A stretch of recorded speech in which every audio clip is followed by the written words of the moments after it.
Hi guys, it's a school break in the UK and we've ended up transforming my son's bedroom from this to this cool modern bedroom. So keep watching to see how we did it and what obstacles and dramas we came up against. First thing is to actually clear the room up and clear any furniture out of there, except for the bed, which is pretty big, so we're just going to leave that in there and work around it. Next, we're going to take the frames down off the walls and any artwork that's currently stuck up with any blue tack or anything like that, and prepare the walls. To do this, we take the wall plugs out and fill them up with wall filler. Next is to actually sand all the walls down once the filler's all dried.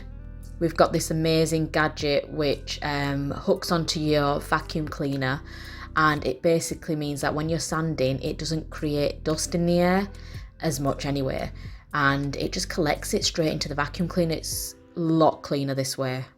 At this point we're just giving the walls a light sand, and I'd wish we'd actually took a bit of time and effort to sand it properly. After we're done with the sanding, I give the walls a quick wash. Day 2, we've managed to get some paint on the wall. First thing is to cut in around all the edges with a paintbrush. I'm just going round.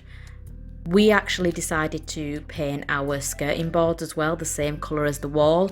We just thought it might lengthen the room and it looks really modern and clean as well. And then it's time to go over the walls with some paint using a roller.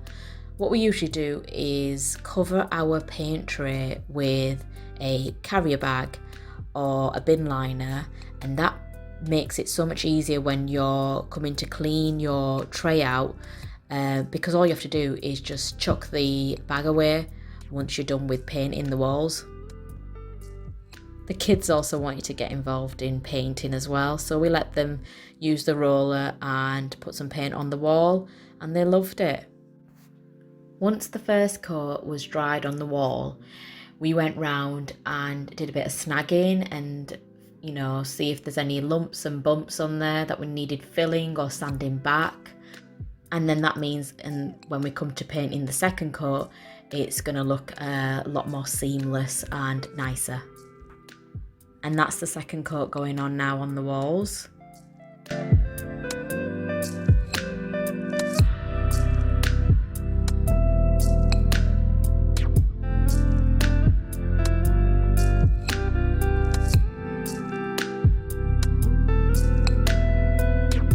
Moving on to the blue paint now, and it's the same process again, cutting in around the edges.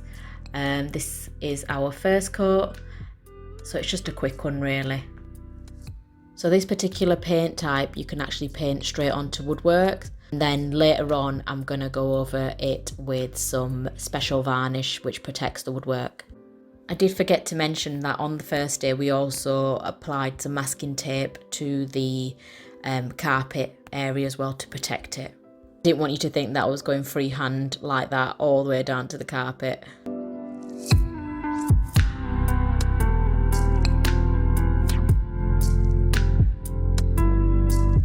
And you might notice some masking tape on the wall now, and that's just to mark out the design that we're going for. We're going for half grey and the other half in blue, but it's meeting in the middle and creating this geometric design.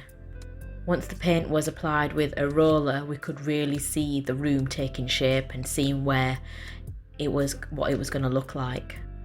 Because we were leaving a bit of time in between coats, that we were losing a bit of daylight, so we thought we'd end the day here.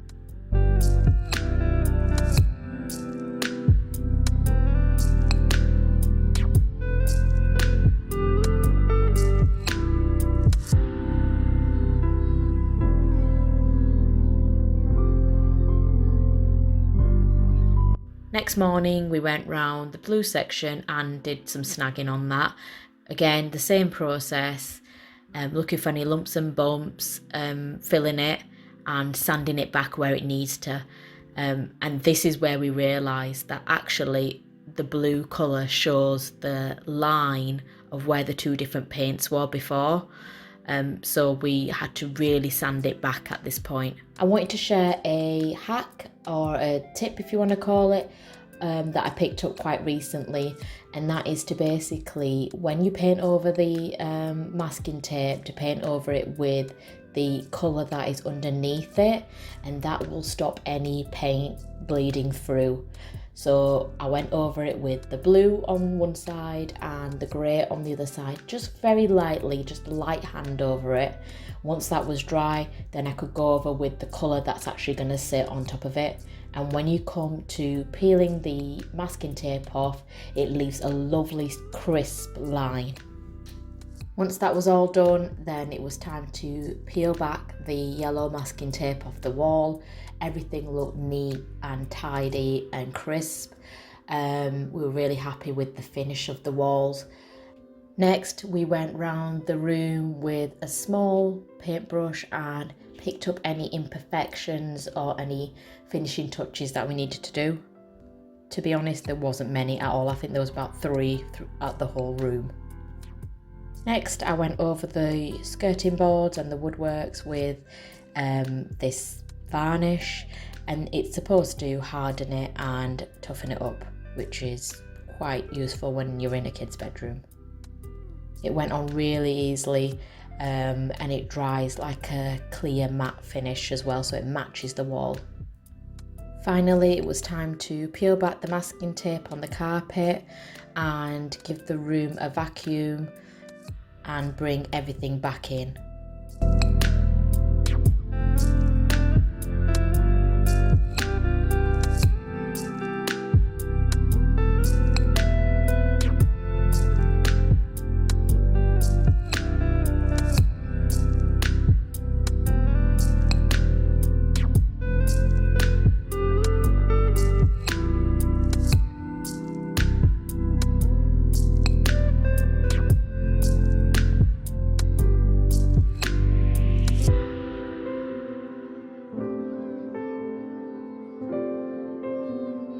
And there we have it, a fully transformed bedroom.